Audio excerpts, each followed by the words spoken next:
கர்த்தருக்கு ஸ்தோத்திரம். கர்த்தராகிய இயேசு கிறிஸ்துவின் இன்ப நாமத்தில் இனிய வாழ்த்துக்கள்.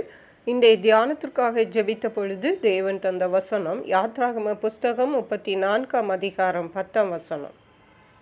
அதற்கு அவர், இதோ நான் ஒரு உடன்படிக்கை பண்ணுகிறேன். பூமி எங்கும் எந்த ஜாதிகளிடத்திலும் செய்யப்படாத அதிசயங்களை உன் ஜனங்கள் எல்லாருக்கும் முன்பாகவும் செய்வேன். உன்னோடே கூட இருக்கிறேன். ஜனங்கள் எல்லாரும் கர்த்தருடைய செய்கையை காண்பார்கள். உன்னோடே கூட இருந்து நான் செய்யும் காரியம் பயங்கரமாக இருக்கும். நம்முடைய கர்த்தராகிய இயேசு கிறிஸ்து அதிசயங்களை செய்கிற தேவன். அவராலே கூடாத காரியம் ஒன்றுமில்லை. அதிசயம் என்றால் நம்மாலே கூடாத காரியம். நம்முடைய பலத்துக்கும் ஞானத்துக்கும் சூழ்நிலைக்கும் மிஞ்சின காரியங்களை நாம் அதிசயம் என்று சொல்லுகிறோம். அப்படிப்பட்ட காரியங்களை நம் தேவனாகிய இயேசு கிறிஸ்துவாலே செய்ய முடியும். இஸ்ரவேல் ஜனங்களை மோசே வழிநடத்தி கொண்டு வந்த பொழுது தேவன் மோசேயிடம் சொன்ன வசனம்தான் இது. அதற்கு அவர், இதோ நான் ஒரு உடன்படிக்கை பண்ணுகிறேன்.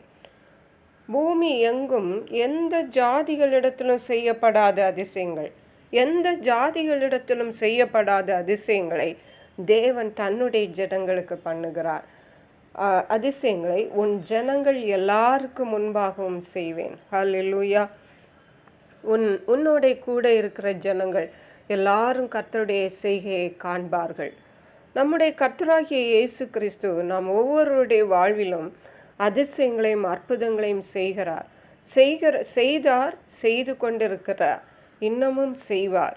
ஏனென்றால் தேவன் அதிசயங்களை செய்யாவிட்டால் நாம் இந்த உலகத்திலே எவ்விதமாக இன்றைக்கு இருந்திருக்க மாட்டோம். தேவன் அற்புதங்களை செய்கிறார். மட்டுமல்ல, நம்முடைய வாழ்க்கையில் என்னென்ன காரியங்களுக்காக நாம் கர்த்தரிடத்தில் கேட்கிறோமோ அந்த காரியங்களிலே தேவன் அதிசயங்களை செய்கிற தேவனாக இருக்கிறார். ஏசாயாவின் புஸ்தகத்தில் நாம் வாசிக்கிறோம், அவருடைய நாமம் அதிசயமானது என்று. அவர் அதிசயமானவர் என்று சொல்லப்பட்டிருக்கிறது. எரேமியா தீர்க்கதரிசியின் புஸ்தகம் 32 அதிகாரம் 27 வசனம் சொல்லுகிறது, இதோ நான் மாம்சமான யாவருக்கும் தேவனாகிய கர்த்தர். என்னாலே செய்யக்கூடாத அதிசயமான காரியம் ஒன்று உண்டோ என்று தேவனே கேட்கிறார். ஹல்லேலூயா. தேவனாலே கூடாத காரியம் ஒன்றுமே இல்லை. அருமையான கர்த்தருடைய பிள்ளைகளை, இந்த தேவன் அதிசயங்களை செய்கிற தேவன். அதுவும் தம்முடைய ஜனங்களுக்காக செய்கிற தேவன். தம்முடைய ஜனங்கள் நாம் தான் அவருடைய ஜனங்கள். அவருடைய இரத்தத்தாலே மீட்கப்பட்ட ஜனங்கள் நாம். ஏசாயா தீர்க்கதரிசியின் புஸ்தகத்திலே நாம் வாசிக்கிறோம், நான் தெரிந்து கொண்ட என் ஜனத்துக்காக வனாந்தரத்திலே வழியையும் அவாந்தர வழியிலே ஆறுகளையும் உண்டாக்குவேன் என்று சொன்னார்.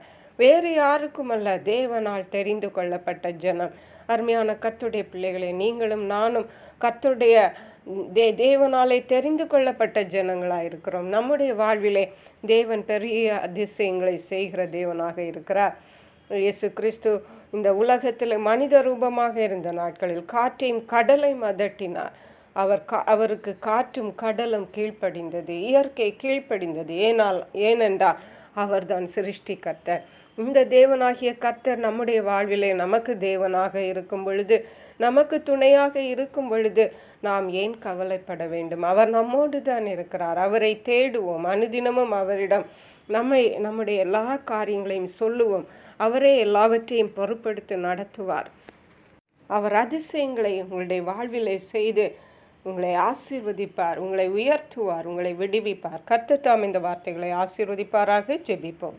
எங்களை கிருபையாக நேசித்து பாதுகாத்து வழி நடத்துகிற எங்கள் அன்பின் தகப்பனே, ஆசீர்வதிக்கப்பட்ட இந்த நல்ல நாளுக்காக நன்றி. இந்த நாளிலும் கர்த்தர் தாமே எங்களோடு கூட இருந்து பாதுகாத்து ஆசீர்வதித்து எங்களுக்கு அதிசயங்களை செய்து எங்களை விடுவித்து வழி நடத்துகிறபடியால் நன்றி. பரிசுத்த ஆவியானவரே, துதி கனம் மகிமை உமக்கே செலுத்துகிறோம்.